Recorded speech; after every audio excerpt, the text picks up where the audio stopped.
যুক্তরাজ্যের বিজ্ঞান বিষয়ক খ্যাতনামা সাময়িকী নেচার ২০২৪ সালের শীর্ষ ১০ ব্যক্তিত্বের তালিকায় বাংলাদেশের অন্তর্বর্তী সরকারের প্রধান ডক্টর মোহাম্মদ ইউনূসকে অন্তর্ভুক্ত করেছে।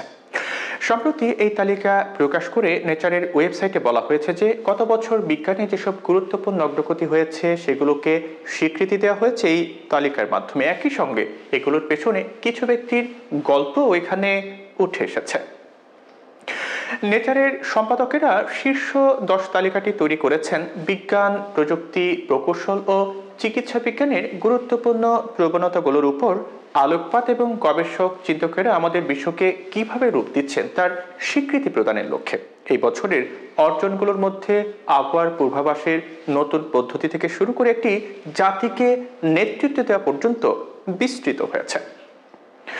এই তালিকায় ডক্টর মোহাম্মদ ইউনূসের পরিচিতিতে লেখা হয়েছে একজন অর্থনীতিবিদ ও নোবেল বিজয়ী এখন বাংলাদেশের অন্তর্বর্তীকালীন সরকারের নেতৃত্ব দিচ্ছেন। তার কাঁধে দেশের শিক্ষার্থীদের আকাঙ্ক্ষা বাস্তবায়নের ভার। ডক্টর মোহাম্মদ ইউনূসকে জাতির নির্মাতা হিসেবে উল্লেখ করা হয়েছে। নেচার বলেছে যে বাংলাদেশে কয়েক সপ্তাহ ধরে চলা প্রাণঘাতী আন্দোলনের মুখে গত আগস্টে স্বৈরাচারী সরকারের পতন হয়। নোবেল পুরস্কার বিজয়ী অর্থনীতিবিদ ডক্টর মোহাম্মদ ইউনূসকে দেশের নেতৃত্ব দেওয়ার জন্য আমন্ত্রণ জানানোর দাবি ছিল এই বিপ্লবে নেতৃত্ব দেওয়া শিক্ষার্থীদের। এই কাজে তার জীবনের সবচেয়ে বড় চ্যালেঞ্জ। সেখানে উল্লেখ করা হয়েছে যে ভারতে ব্রিটিশ ঔপনিবেশিক শাসনের সময় চট্টগ্রামে জন্ম হয় ডক্টর ইউনূসের। ১৯৪৭ সালে ভারত ভাগের পর চট্টগ্রাম পূর্ব পাকিস্তানের অংশ হয়। ৬০-এর দশকে তিনি পড়াশোনার উদ্দেশ্যে যুক্তরাষ্ট্রে পাড়ি দেন। সেখানে তিনি পরিবেশ বিষয়ক অর্থনীতির অগ্রদূত নিকোলাস জর্জেস্কো রোগেনের তত্ত্বাবধানে পড়াশোনা করেন। ১৯৭১ সালে বাংলাদেশ স্বাধীন হওয়ার পর দেশে ফিরে আসেন ডক্টর মোহাম্মদ ইউনূস। নতুন দেশ গঠনে অবদান রাখার সংকল্প করেন তিনি। ডক্টর ইউনূসের সবচেয়ে বেশি পরিচিতি রয়েছে ক্ষুদ্র ঋণ নিয়ে তার উদ্ভাবনী কাজের জন্য।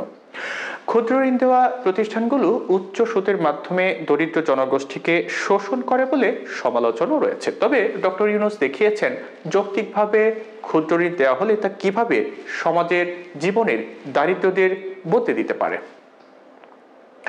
নেচারের শীর্ষ ১০ ব্যক্তির তালিকায় রয়েছেন জার্মানির ন্যাশনাল মেট্রোলজি ইনস্টিটিউটের পরিচালক পদার্থবিদ একেহার্ড বেক, টাইম অ্যান্ড ফ্রিকোয়েন্সি বিভাগের প্রধান একিহাদ পারমাণবিক শক্তি নিয়ে গবেষণা করছেন।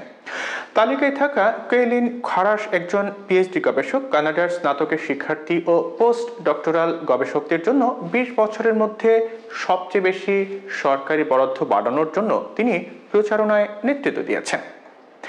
সেরা ১০-এ স্থান পাওয়া লি চুনলা একজন ভূতত্ত্ববিদ, যাদের সবচেয়ে দূরবর্তী অংশ থেকে চীনের চাংই-৬ চন্দ্রাভিযানে সংগ্রহ করা পাথর গবেষণায় নেতৃত্ব দিচ্ছেন তিনি।